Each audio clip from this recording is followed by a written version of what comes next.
Hey everyone, welcome to another Monday mail call video. This week's mail call came from Dennis Barney. Dennis, thank you for sending me the letter and for sending the stuff. Let's take a look at what you had to say. A big hello to Stu Pluback Currency. I want to say thank you for all the videos I've watched and learned so much from you. I know you save casino chips from your videos. I'm not a gambler because I'm very good at losing. Even gamblers are very good at losing. I can attest to that. Anyway, I was going through this. I was going through things that haven't been looked at in years, along with some things passed down from my parents. I found these 3 casino tokens / coins / medals. Didn't know what they are, but thought of you. They are now yours to do with as you wish. I have no interest in them. I love the stories you tell to go along with some of the notes. Very interesting. Thank you again, and keep up the awesome job you're doing. Dennis, thank you for the kind words. I appreciate that. Let's dive in, though, to what he showed, because these are interesting. This is from the Grand Casino. You can see 1995 limited edition collector's series. World's 7 Wonders is what it says on there. So it's a commemorative, and I guess what that is that there were 7 of these showing each of the world wonders. Here's the Sphinx. I couldn't rattle off all the 7 wonders off the top of my head, but these would be slot tokens.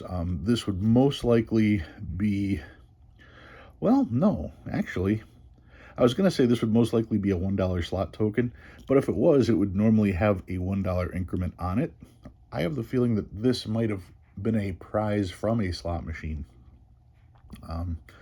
It is not gold. It's probably brass or bronze. But yeah, they would put out commemorative series like this to get people to keep playing particular slot machines, because every 20 or 50 pulls or whatever, one of these would pop out, and that would be their way of getting you to continue to play, to try to complete the series. So a very cool coin. And yeah, based on the fact that there isn't any circulation, I'm assuming that this would have been a reward, not necessarily a token to put into the slot machine. Then he has 2 other coins. This one is a 25-cent Isle of Capri Casino in Biloxi, Mississippi. And there's the other side of this, 25 cents. Drop it on the table, and you can hear it's not made of silver. All right, so there's the 25-cent. And we look on this side, there's their logo, Island of Capri Casino, 25 cents. The other one is also a 25-cent denomination. And this is the President Casino. And it says 25-cent gaming token. We flip it on this side, 25-cent President Casino from... It's supposed to be Biloxi, Mississippi, but that X, there we go. Now it looks like the X. So yeah, this is cool. Now, the way these come about is kind of interesting. Okay. You would think, why would you go through all the trouble as a casino to make a 25-cent coin? Don't we already have 25-cent coins? Yeah, they're called quarters. They're in everybody's pocket. But there's a group of people who love to say gambling is bad. Fine. If you're in that group, or if you're aware of the group of people that say gambling is bad, don't gamble. That's easy enough.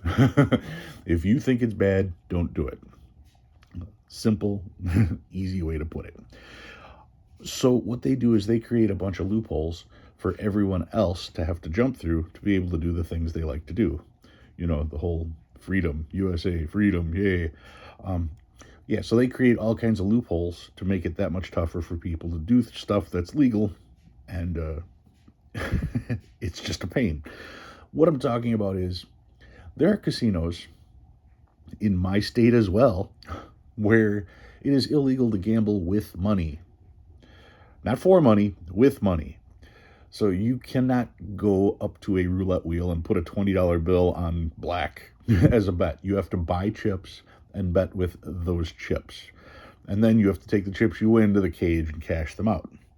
What does that have to do with these? Well, back in the day, you actually had to put quarters in a slot machine. But it was illegal to gamble with money. So because of that little, oh, it's bad to gamble, you can't put money in a machine, they had to go out and make actual slot tokens to put in the slot machine to represent a quarter. So that means they had to come up with ways so that people couldn't just put slugs into counterfeit quarters to put into a machine. They had to jump through all those loopholes because somebody decided gambling is bad and we don't want you to do that. Well, there's a lot of things that are bad that we can do. What if we said sugar is now illegal since it causes diabetes? Half the country would go crazy. So, I mean, yes, that will kill you. Smoking is bad. That will kill you. We're not banning smoking. We're not banning sugar. But gambling? Oh, no, we can't have any of that. So, yes, that's why we have to jump through hoops in order to gamble. So yeah, that is how these come about.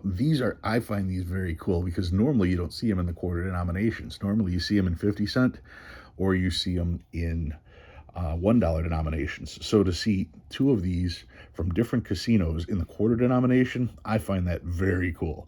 Do they have any value? Well, technically they have no cash value, but as far as a collector's standpoint goes, I'm sure there were millions and millions of these made, but they're still cool to have, especially since I'm not from the area. I don't really have a chance to get anything like this.